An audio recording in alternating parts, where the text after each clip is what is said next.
जुग जुग अटल।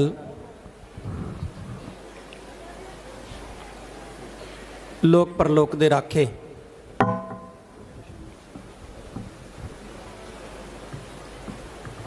चवर छत्र तखत दे मालक धन धन साहिब श्री गुरु ग्रंथ साहिब सच्चे पातशाह जी की पावन पवित्र हजूरी च विराजमान सत्कारयोग सिंह साहबान ते समूह साध संगत जी, सब तो पहला फतेह प्रवान करो। वाहिगुरु जी का खालसा, वाहिगुरु जी की फतेह। हर साल की तरह ही असी इस वरे भी अपने उन्हां शहीदां नूं याद कर रहे हैं जिन्हां ने जून 84 के घल्लूघारी के दौरान अपनियां महान शहादतां दित्तियां।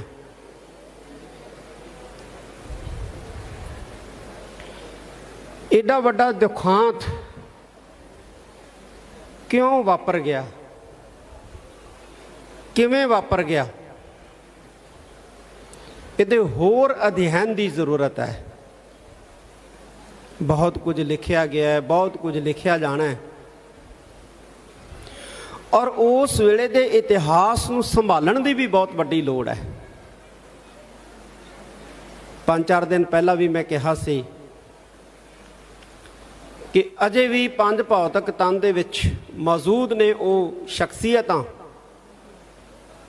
जिन्हां ने उस 84 के घल्लूघारे नूं अपनी हड्डी हंडाया है। श्री अकाल तख्त साहिब वालों उन्हां दे बयान जिहड़े है वो कलमबद्ध ही ना किए जान, बल्कि उन्हां दी वीडियोग्राफी की जाए। जिवें मानयोग सिंह साहब, ज्ञानी जसवीर सिंह जी साबका जथेदार ने श्री अकाल तख्त साहिब जी दे मौजूद ने। बहुत कुछ इन्हां ने हड्डी हंडाया है। सिंह साहब ज्ञानी मोहन सिंह जी मौजूद ने। बहुत शख्सियतां ने जिहड़ियां हौली हौली करके अकाल पुरख के हुक्म के अंदर इस संसार तो रुखसत हो रही ने। बड़ा जरूरी है उन्हां दे हड्डी हंडाए बरतांतां नूं उन्हां दी जुबान राहीं सुरक्षित करन दा बहुत वड्डी जरूरत है। 1745 दे विच छोटा घल्लूघारा होया, की होया की नहीं होया। 1762 का घल्लूघारा होया जिन्हों असीं वड्डा घल्लूघारा कहने हैं। जे ज्ञानी रतन सिंह भंगू प्राचीन पंथ प्रकाश दे विच इन्हां 2 घल्लूघारियां दा विवरण जिहड़ा वो ना दिंदे, सानूं इन्हां घल्लूघारियां बारे पता ही नहीं सी लगना। शुक्र उस लिखारी, धन्नवाद उस लिखारी दा, सरदार रतन सिंह जी भंगू दा, जिन्हां ने प्राचीन पंथ प्रकाश दे विच 2 घल्लूघारियां दे विवरण नूं कलमबद्ध कर दिता ते साडी कौम नूं पता लग्या कि 2 घल्लूघारे भी जिहड़ा पहला 84 के घल्लूघारे तो कौम हंडा चुकी है। और ये जिहड़ा नवीन दौर दे विच 20वीं सदी दे विच घल्लूघारा होया है, इनू मौखिक रूप दे विच भी संभालण दी लोड़ है और लिखती रूप दे विच भी संभालण दी लोड़ है, ताकि साडियां नस्लां नूं ये पता लगे, याद रहे कि साडे नाल वापरिया की सी, साडे नाल होया की सी। 1947 तो लैके अज तक जिन्हां साडे सिखां ने, ਸਿੰਘਣੀਆਂ ने, नौजवानों ने सरकारी तशद्दद झल्लिया,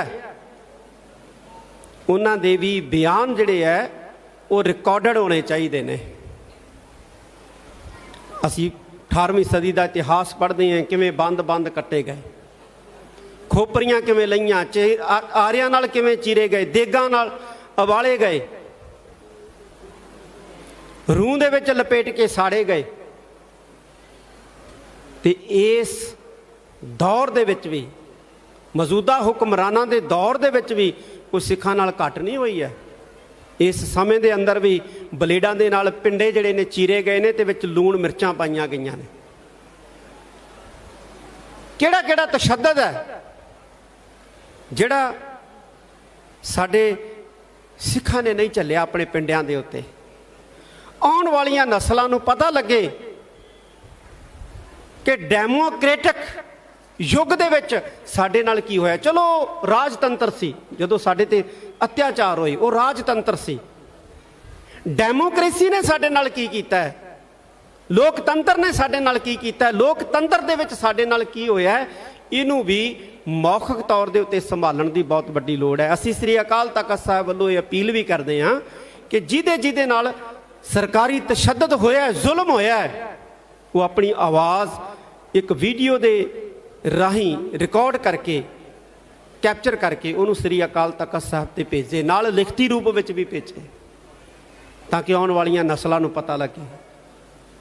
अज भी वो जिउंदे ने जिहड़े उस वक्त नौजवान से अज बजुर्ग हो चुके ने, कईयां दे हथ पैर जिहड़े ने वो नकारा हो चुके ने तशद्दद दे नाल। वो जरूर अपनी आवाज़ जिहड़ी है वो रिकॉर्ड करके श्री अकाल तख्त साहिब ते भेजण, तां जो असीं उहनूं संभाल के रख सकीए और आउण वालियां साडियां नस्लां जिहड़ियां वो सुनन देखण कि साडे नाल होया की है। इतिहास है साडा, ये भी साडा जिवें 18वीं सदी का इतिहास साडा सुनहरी इतिहास है। जदों कौम ने 80-90 साल का जिहड़ा समा है वो पिंडियां दे उत्ते औखा हंडाया, जदों सिरां दे मुੱਲ पए ने।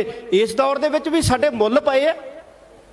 फर्क सिर्फ इन्ना सी कि उदों 10-10 रुपये मुੱਲ पिया, हुण ਲੱਖ 2-2 ਲੱਖ रुपया मुੱਲ पिया, 3-3 ਲੱਖ रुपया मुੱਲ पिया। मुੱਲ हुण भी पाए ने, लेकिन असीं आउण वालियां नस्लां नूं दस सकीए कि साडे 18वीं सदी दे विच भी मुੱਲ पए सी ते डेमोक्रेसी दे विच भी साडे जदों अखौती डेमोक्रेसी सी ना, डेमोक्रेटिक सरकारां सीगियां भारत दे अंदर, उदों भी साडे तां मुੱਲ पैंदे रहे आ। साडीआं आउण वालियां नस्लां याद रखण, ये जरूर सानूं करना चाहीदा है।